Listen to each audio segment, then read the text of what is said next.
Seguimos en el aire de eso que falta y ya lo tenemos aquí a Ale Di Ricio, quien hoy, como decíamos, vamos a estar charlando sobre el río Paraná, pero malas noticias. Malas noticias, esta vez no nos toca la columna de buenas.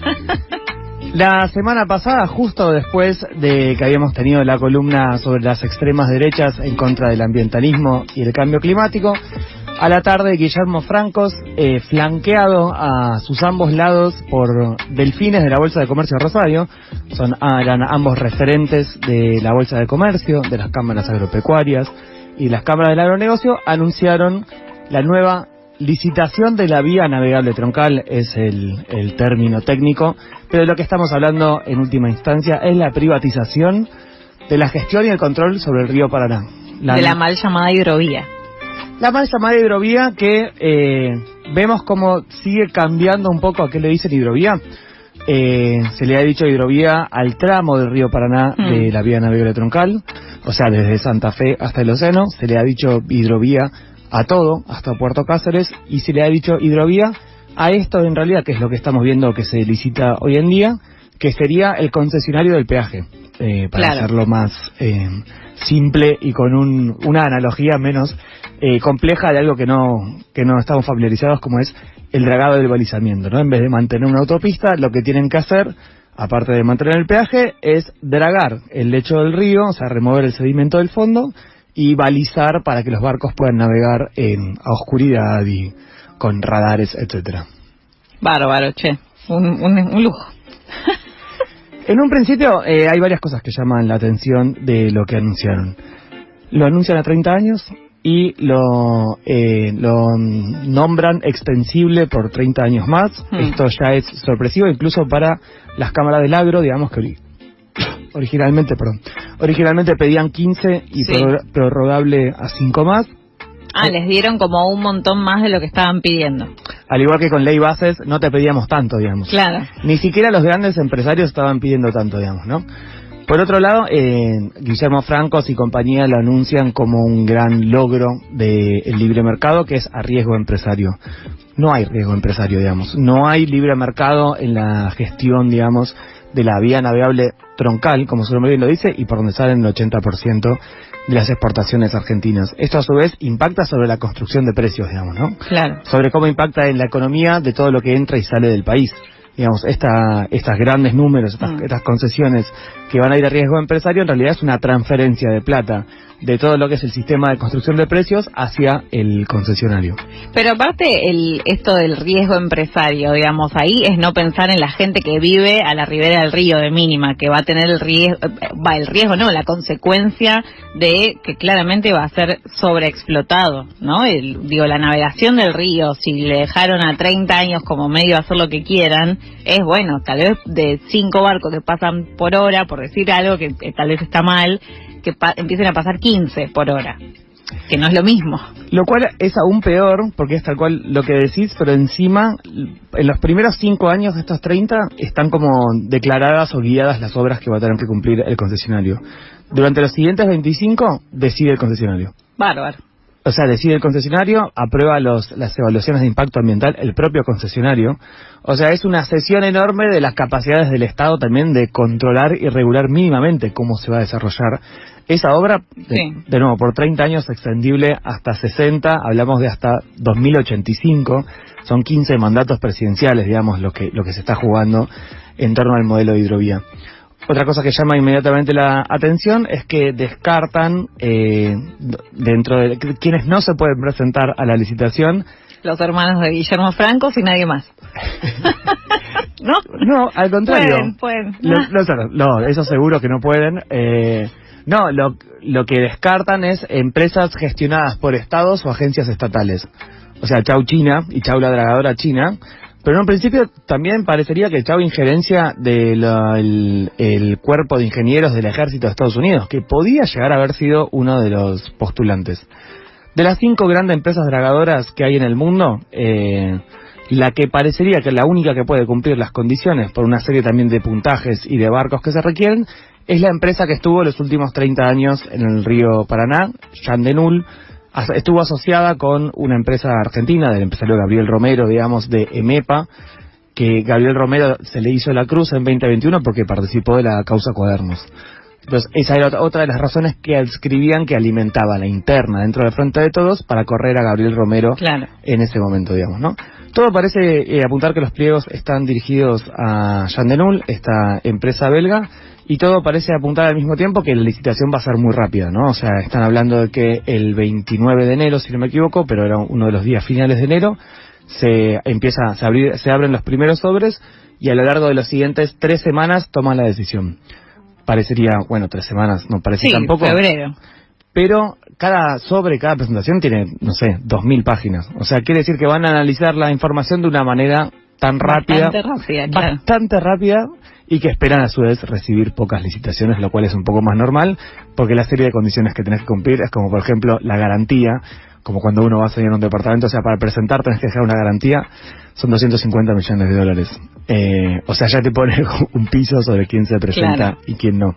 Pero en ese sentido, ¿crees que, probablemente sí es la respuesta, pero bueno, te lo quiero preguntar igual, que la licitación está armada un poco para que se presente solo Jean Denul, o es inocente las condiciones planteadas para el pliego? El pliego está absolutamente lleno de irregularidades, ¿no? Por lo pronto también, absolutamente, yo siendo una persona absolutamente que una mirada súper crítica sobre el modelo de hidrovía, creo que es más cercano a desmantelar la hidrovía que otra cosa, pero sí están haciendo que no se puedan presentar capitales nacionales de ningún tipo. Ni siquiera se podrían presentar uniones transitorias de empresas, como que 4 empresarios nacionales se pudieran poner de acuerdo para... Lo cual también hubiera podido abrir la puerta, lo que ahora arranca una puja, digamos, porque las provincias que habían hecho un frente, la región litoral le llamaron, entre varias provincias para meter cuña y para pelear caja, digamos, en la hidrovía, hubieran podido presentar algo parecido con una serie de empresas provinciales, etcétera, como algo más cercano a una administración con el mismo modelo, el cual de nuevo está llenísimo, es intrínsecamente problemático, pero lo que mencionabas incluso antes, pero que hubiera permitido que alguna serie de actores nacionales lo hicieran.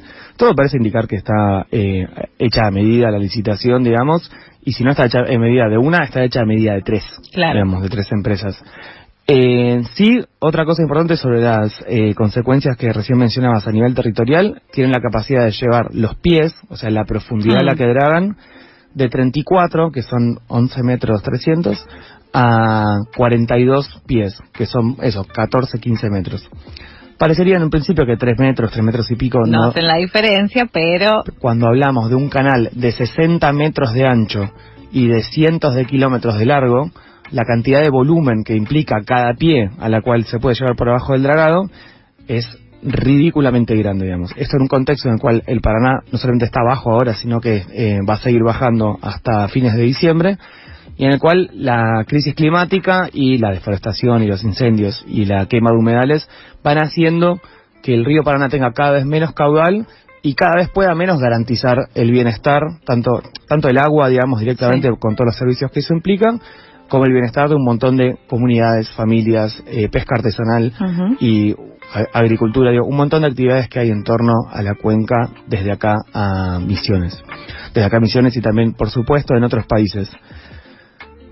Queda por ver si las provincias van a querer pelear algo en este sentido, si es el único posible movimiento, digamos. Hay voces que hablan de intereses contrapuestos y que esto va a ser declarado inconstitucional. La verdad que... Suerte con la Corte igual. Por eso, yo no veo en este momento ningún panorama en el cual se avance hacia que algo así pueda revertirse, digamos. Estas son malas noticias, esta vez sí, digamos.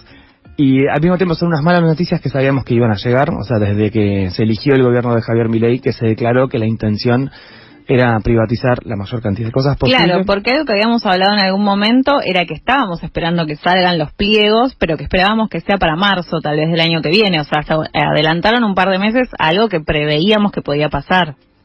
Totalmente, y al mismo tiempo, para hacer esto iban a privatizar la Administración General de Puertos.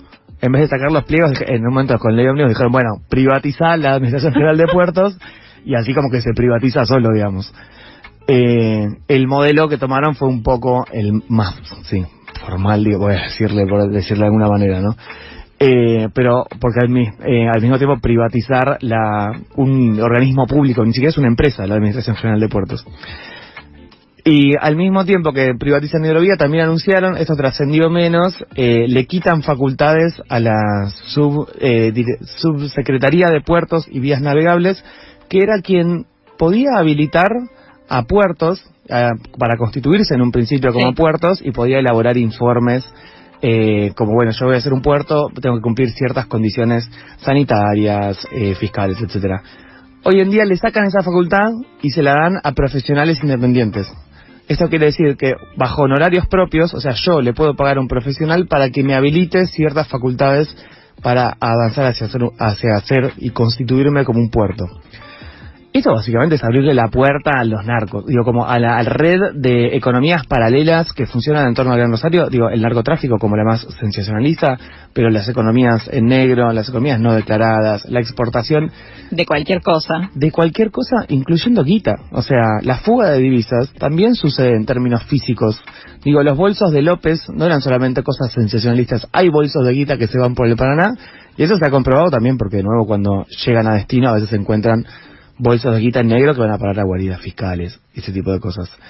O sea, el topo desde adentro del Estado está también yendo por el sistema de puertos y la capacidad también de que tenemos de controlar y de gestionar lo que sucede en las aguas y en las cuencas. Bueno, él en su campaña previa a la presidencia, en alguna entrevista de esas en las que solo gritaba y causaba sensaciones, decía algo así como que la mafia igual tiene mayores códigos que los trabajadores estatales, por ejemplo, y que entonces él prefería hacer tratos con la mafia. Bueno, tal vez esto es, vamos habilitando los canales simbólicos para decir, che, la mafia no es tan mala, la mafia del narcotráfico, ¿no? En este caso particular.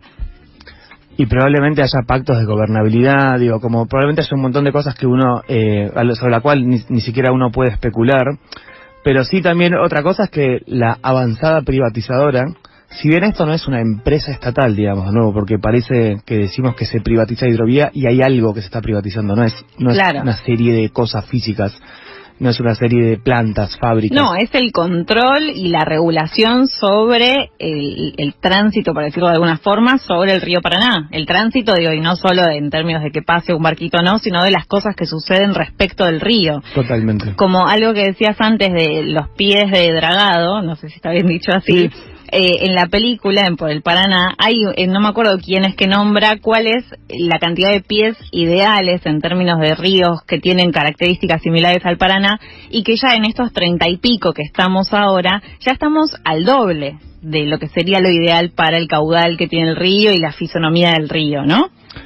Y en ese sentido también es pensar como en la gestión del ecosistema, digo, ¿no? Como Eso queda para lo último igual, siempre. A nadie le estoy forzando eso, claramente. Pero no solamente por su calidad ecosistémica, digo, en este momento, sino que es la gestión de lo que te garantiza ese ecosistema, digo. Sí, de la vida. De nuevo, por eso, ni siquiera yo, por supuesto, creo en la defensa sobre el patrimonio de biodiversidad, digo, como esto me parece que hace falta decirlo porque es el foco de una mirada también, pero ni siquiera eso, como no van a tener hidrovía sobre la cual navegar, ¿viste? En ese sentido, claro, como es también la gestión de lo que te garantiza el ecosistema, no solamente el ecosistema, ni hablar de que eso, como ya hemos mencionado, la ciudad de Victoria quedándose sin agua, digamos, ¿no? Como lo que te garantiza el ecosistema en muchas distintas facetas. Una cosa más nomás, eso, es la primera de las grandes privatizaciones, a eso iba, más allá de que no es una empresa, digo, no es YPF, no es Enarsa, claro. Lo que aparecía en Ley Ómnibus como lo primero que iba a suceder, a un año efectivamente logran avanzar en la primera de las grandes privatizaciones de un sector, digamos, ¿no? En ese sentido está por verse si avanzan con más, digamos, como ya hay 7 proyectos que entraron al RIGI, hay que ver si necesitan o no necesitan, digamos, poniéndole grandes comillas porque no es una necesidad, si van a intentar administrar intentar rematar esos infraestructuras, recursos estatales de ahora en más. Bueno, gracias, Ale. Al servicio. No nos encontramos nosotros la semana que viene. Es un buen momento para anunciar que Paisaje Donde Vivo va a salir el jueves a las 13:10 horas. y no el martes. Exactamente. Y aprovecho el chivo que por el Paraná, la disputa por el río ya está en Cinear, que ya habíamos mencionado, pero que habla precisamente de este tema, es la columna en la que tengo que mencionar. Vayan a mirarlo, claro. Vamos